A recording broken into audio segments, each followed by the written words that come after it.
Kita sepakat kan? Gimana bapak-bapak? Sepakat nggak mendukung memenangkan Dendi ya? Sepakat ya? Jangan, saya tidak mau cerita yang lain.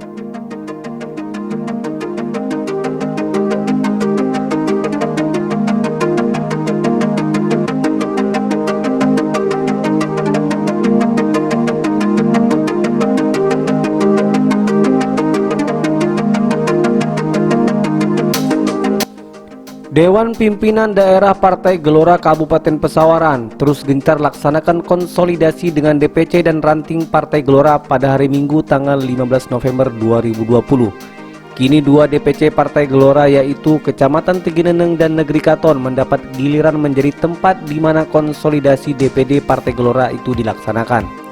Konsolidasi tersebut merupakan bentuk komitmen dukungan kepada pasangan calon nomor urut 2 yaitu Dermawan di Pilkada Kabupaten Pesawaran pada 9 Desember 2020 mendatang.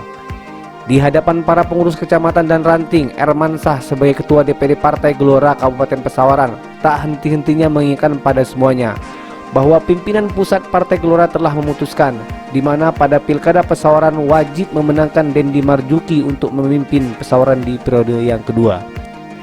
Setelah kegiatan konsolidasi DPD Partai Gelora selesai, Uniact TV diberikan kesempatan mewawancarinya terkait optimisme dukungan Partai Gelora bahwa Dendi Marjuki pasti menang. Berikut wawancara selengkapnya. Dengan DPC Partai Gelora di DPD Kabupaten Pesawaran. Yep. Nah, sejauh ini optimis nggak sih bahwa Dermawan melanjutkan untuk pimpinan di periode yang kedua? Insya Allah kalau Dermawan ini sukses. Kalau dengan kita berjalan, Partai Gelora semuanya siap untuk memenangkan Dermawan, Dendi dan Marzuki. Jadi makanya saya turun langsung ke lapangan. Saya selaku Ketua DPD Partai Gelora Kabupaten Pesawaran siap membackup ataupun mencek ke lapangan khususnya untuk Partai Gelora Kabupaten Pesawaran. Makanya saya tidak tinggal diam. Meskipun apa yang pun terjadi, saya siap untuk menggalang teman-teman mensukseskan supaya Pak Dendi ini dilanjutkan kembali untuk menjadi Bupati Kabupaten Pesawaran. Jadi dalam hal ini tidak akan rugi masyarakat kalau memilihkan Bapak Dendi dan Marzuki. Ya, sana dalam hal ini setelah saya koreksi, setelah saya pelajarin, kenapa harus kita dukung Pak Dendi dan Marzuki. Dalam hal ini teman-teman sudah tahu, khususnya yang di Tegineneng, Pak Nasir itu sendiri tinggal di Tegineneng, dan begitu juga dapil dia ini Negeri Katon. Kenapa sampai begini? Nah, Pak Dendi kenapa harus kita tidak perjuangkan lagi? Cuma 3 tahun lagi kan itu. Insya Allah saya sendiri nanti bisa membackup kalau apa yang terjadi, kalau memang masyarakat ingin memang ini dilanjutkan, pokoknya saya garansi ya. Tolong teman-teman yang dari kita, dari Gelora ikut mensukseskan dan melanjutkan suksesnya Pak Dendi. Jadi jangan ragu-ragu ya. Saya bilang jangan ragu-ragu. Karena dalam hal ini cuma 3 tahun.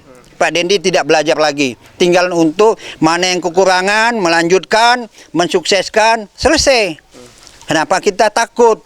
Nah, jadi sudah terbukti dia bekerja. Nah, saya ini mantan anggota dewan, tahu kerjanya anggota dewan itu apa. Ya, tidak ada cerita begini begitu. Jangan menyalahkan orang. Ya, anggota dewan itu saya tahu bagaimana. Jadi makanya saya ikut. Kenapa kami ini Gelora ikut mensukseskan Pak Dendi dan Marzuki. Kalau ada macam-macam pengurus Partai Gelora khususnya Kabupaten Pesawaran akan saya koreksi, akan saya copot jabatannya, akan saya pindahkan, alihkan ke tempat orang yang bisa bekerja. Itu dari saya sementara. Ya. Untuk pertanyaan selanjutnya kan tadi ada sebagian kawan-kawan dari pengurus Partai Gelora mengkhawatirkan ada suatu pola kesamaan antara partai-partai yang lain. Nah, lalu apa sih jawaban dari Bapak terhadap kader-kader yang merasa takut bahwa Partai Gelora sama nih sama polanya partai-partai yang lain yang sudah dipakai lalu ditinggalkan seperti itu? Nah, jadi Gelora ini tidak sama ya. Kalau partai yang lain itu dia itu ya kalau ada uang bisa jalan. Kalau kami ini action terus, tidak ada istilahnya menunggu uang dari calon baru jalan, tidak ada. Bisa cek kembali. Kami ini tegas, tidak ada. Apalagi saya sudah pengalaman jadi anggota dewan dan sudah pernah jadi pengurus partai. Saya tidak ada, punya prinsip saya. Saya punya prinsip, mau bekerja, saya ikut membackup. Mau bekerja, bagaimana untuk memenangkan Dendi, saya ikut turun ke lapangan. Jadi saya ini tidak mau bekerja, saya nerima asal Bapak senang, tidak ada. Kalau partai lain mungkin, kalau kami di Gelora tidak ada. Ya, kami cukup diberi amanah dari partai, dari pusat. Saya harus lakukan yang terbaik. Bapak bisa lihat di lapangan kita untuk Lampung, kita yang terbaik, ya, khususnya di Provinsi Lampung. Bisa dicek topi kita, atribut, baju, jaket, semuanya, kantor apalagi kita terbaik. Jadi kalau persamaan tidak mungkin. Ya, kita di Partai Gelora, saya sudah berjanji dengan pengurus, kalau memang ini sukses, pokoknya kita harus ada perubahan. Perubahan apa itu? Meningkatkan pendapatan masyarakat. Nah, kalau Dendi menang, bagaimana caranya? Itu urusan saya nanti dengan Pak Dendi. Bagaimana caranya? Pokoknya dalam hal ini masyarakat harus lebih pendapatannya lebih baik daripada kemarin. Khusus bagaimana? Dia Partai Gelora itu lebih paham lagi. Karena dia orang lapangan. Memang yang lain orang lapangan tapi tidak bekerja. Kalau kita kaya aja tanpa anggota dewan aja bisa membawa anggaran pusat ke provinsi. Ya, bisa membawa, bisa sudah terbukti. Jadi saya tidak main-main, apalagi nanti Pak Dendi udah jadi. Saya tinggal ngomong. Enggak payah membuat pembangunan, saya bilang. Nah, jadi kita beda Pak, beda. Biarpun ada anggota dewan di partai itu, saya belum ada anggota dewan, ya bisa action, bisa buat baik. Apalagi kami nanti punya anggota dewan. Ya, jadi makanya kalau Dendi dan Marzuki ini saya tidak tanggung-tanggung main. Siap harus menang. Tidak ada kata-kata kalah. Saya punya prinsip, jangankan kalah, seri aja saya nggak mau. Itu slogan saya. Saya harus menang. Menangnya itu bagaimana? Itulah kader saya, itulah pengurus saya. Saya suruh berjuang, buktikan, sampaikan kepada masyarakat. Dendi, apa yang sudah dia buat? Calon yang lain sudah sekian tahun, apa yang dia buat? Sampaikan, jangan dibohongi. Tidak ada kata-kata pribumi. Itu adalah NKRI. Jadi kata-kata NKRI itu memang terbaik. Kalau pribumi, dia sendiri tidak berbuat. Jadi Pak Dendi sudah berbuat, tinggal melanjutkan aja, lanjutkan, selesai, itu aja.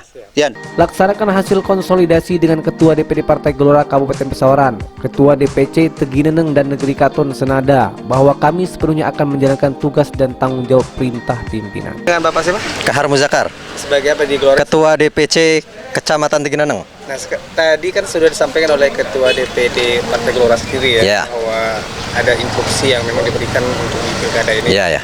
Itu seperti apa perintahnya? Perintahnya kita diharuskan memenangkan pasangan nomor urut 2, Dendi dan Marzuki. Sejauh ini apa memang setengah hati atau seperti apa setelah mendapat instruksi dari Partai Gelora sendiri? Tidak setengah hati, karena sebetulnya sebelumnya memang kita sudah pilihan kita memang 02. 02. Itu memang nanti akan dilaksanakan terus ya? Ya, kita akan langsung roadshow ke ranting-ranting bahwasanya Partai Gelora calonnya adalah 02. Jadi nggak bakal pindah ini? Nggak akan pindah, tidak akan ke lain hati ya, gitu. Ya. Setelah DPC Partai Gelora Negeri Katon. Iya. Nah, tadi kan ada hasil dari konsolidasi itu apa yang ditangkap dari Pak Hermansyah dari DPD itu? Yang jelas dari DPD tadi yang disampaikan kepada ranting-ranting seluruh desa kecamatan Negeri Katon, yang intinya kita sama-sama satu misi dan visi kepada Bapak Dendi dan Marzuki. Artinya ini serius untuk memenangkan Bapak Dendi dan Marzuki. Nah, terus tadi sempat disinggung terkait masalah atribusi dari anggota dewan yang ada di sini itu, termasuk Partai Gelora juga menyuarakan tadi ya. Itu apa sih permintaan dari kawan-kawan yang ada di pengurusan di permintaan dari kawan-kawan di pengurusan Negeri Katon yang jelas Partai Gelora akan tampil beda di antara partai-partai yang lain untuk kesejahteraan masyarakat dan pengurus. Artinya serius juga untuk membesarkan? Untuk membesarkan serius. Selain